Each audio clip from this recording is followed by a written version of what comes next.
Hey, my name is Guy. I'm with AmeriGreen Solar. I'm here in Calabasas, California today. We're doing an integrated tile solar roof installation. In an installation like this, we first remove the top roofing layer. In this case, it's tiles. After that, we remove the underlayment and all of the vents.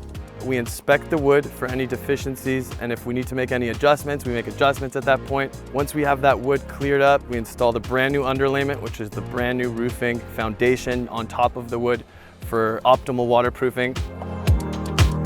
After the underlayment is installed, we then attach all of the vents. Our solar crew comes in and installs all of the footings and any necessary corresponding flashings.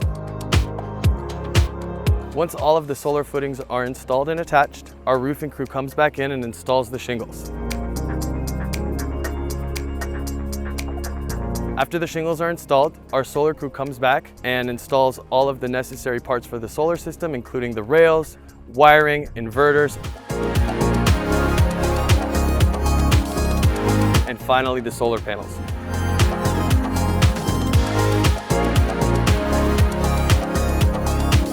After our solar installation crew completes the solar project, we coordinate for our roofing crew to come back on site and cut all of the tiles to fit perfectly around the solar panels for a seamless, integrated tile solar installation.